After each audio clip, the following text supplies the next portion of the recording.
be Jesus' most famous sermon. It actually represents the transition from law to grace. It's called the Beatitudes. Some people like to say that it defines what our attitudes ought to be. And so Jesus was moving us from law to principles. The Old Testament, the world was ruled by law. It did not bring peace to the earth. When Jesus comes back, the world will be ruled by these new principles, and it will bring peace to the earth. So here are the principles that if you have them in force in your life, in your family, in your marriage, you'll have peace. This is what Jesus said. And seeing the multitudes, he went up into a mountain, and when he was set, his disciples came unto him, and he opened his mouth and taught them, saying, Blessed are the poor in spirit, for theirs is the kingdom of heaven. Blessed are they that mourn, for they shall be comforted. Blessed are the meek, for they shall inherit the earth. Blessed are they which do hunger and thirst after righteousness, for they shall be filled. Blessed are the merciful, for they shall obtain mercy. Blessed are the pure in heart, for they shall see God. Blessed are the peacemakers, for they shall be called the children of God. Blessed are they which are persecuted for righteousness' sake, for theirs is the kingdom of heaven. Blessed are ye when men shall revile you and persecute you, and shall say all manner of evil against you falsely, for my sake.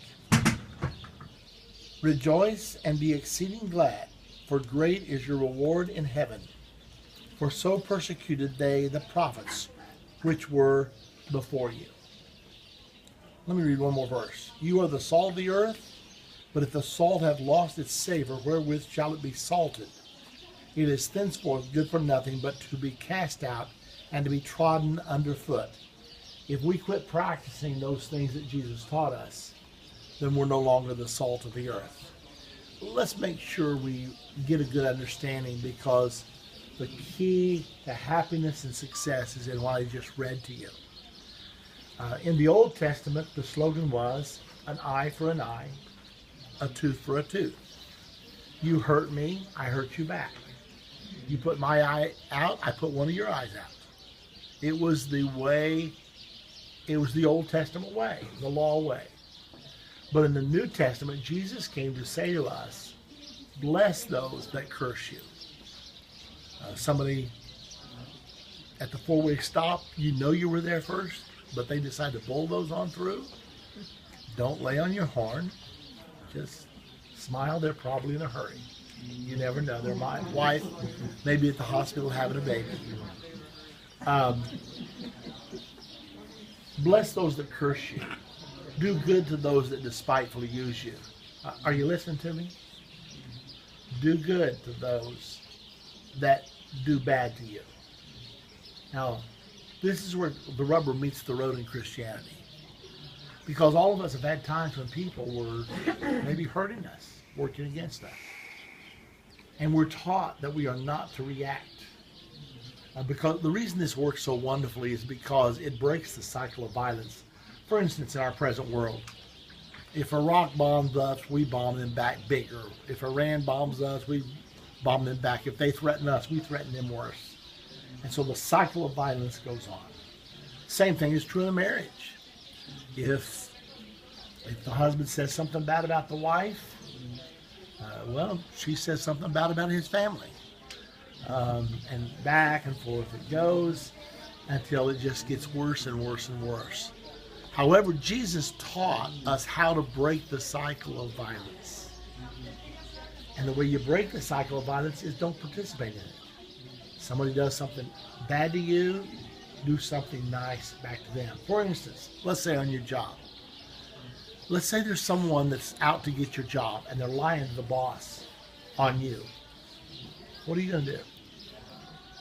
Sue them, file a grievance against them? Or maybe you should go to the boss and say something nice about them. You say, now wait a minute, that's carrying this Christianity thing too far.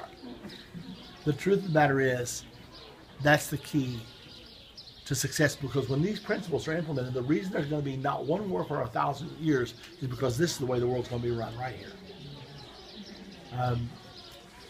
Many of you ever come home from work and your wife's had your kids all day and she lets you know they're your kids? And she's got a list of transgressions that they have committed and she's wanting you to discipline them. And you can just tell when you walk in the door, she is ready for a fight. You say the wrong thing and it's on. She's already told those kids, I'm going to tell your father when he gets home. Yes, yes. And so you walk in and furthermore, she's frazzled and she's ready to fight. So what do you do with that? Bring her some flowers. So you look at her and say, when's the last time I told you you're the most beautiful woman on the planet? And watch her melt. Okay. It's called breaking the cycle of violence. And it will hold your life together. All you got to do is start hurting one another. It won't be too long. You'll be in a divorce court somewhere. But Jesus taught us how to live successfully, didn't he? Isn't it wonderful? Just because someone hates you gives you no right to hate them back. Right? So it's important. If we will learn to love people, because what this does, you're no longer allowing people to control you. Now he's in control of you, right? You're not doing what you're doing because of them. Maybe they don't deserve to be nice, be treated nicely. But that doesn't make any difference because you're not treating them because of them. You're doing it because of him. And when you do that, all of a sudden it's astounding what will happen. I just feel like I'd like to tell you a story right now that will be a blessing to you. It's one of the greatest stories I've ever heard. It's helped me so many times. And I think it'll be a blessing to you. It was about a young man who was going to seek his fortune. And he had just graduated from college. He stopped by this oasis. There was a wise old gentleman there. And so he said, sir, he said, I'm looking for a place to settle to make my fortune. I just wonder what kind of people live in this village over here. The old man said, well, where are you from? What are you doing? What are you planning on doing? They talked a while. The old man finally said, well, what kind of people live where you came from? He said, oh, they were a cold and unfriendly people. I was glad to leave them. The old man said, well, that's the kind of people that live here as well. That's just the way they are. So the young man went on his way. Later on that day, another young man came. He too seeking a place to settle, to make his living. And so he said to the elderly gentleman, I'm looking for a place to settle. Just wonder what kind of people live in this town over here. The old gentleman said, well, what kind of people live in the town you came from? He said, oh, they were a wonderful and warm people. I hated so much to leave them. The old man said, that's the kind of people that live here. You'll love it here. A bystander, having heard both conversations, sprang forward and said, wait a minute. I heard you tell another young man just this morning that they're a cold and unfriendly people, and now you're telling him they're warm and kind. He told two people opposite things. The old man said, yes, I did. And I was right both times. For you see, every person carries their environment with them. And even the scripture says that, doesn't it? To the pure, what? All things are pure. To the defiled? Nothing pure. So don't forget in your life, if you're not happy in Indiana, you wouldn't be happy in California. If you're not happy in Texas, you wouldn't be happy in South Dakota. If you're not happy in America, you wouldn't be happy in Israel. Because every person carries their environment with them. So if you want to change your life, look in the mirror. Change the guy in the mirror. It'll change your life forever. Well, if you don't like that story, forget it, but it's been a good one for me. All right. Okay, folks, look, it's exactly 3 o'clock now.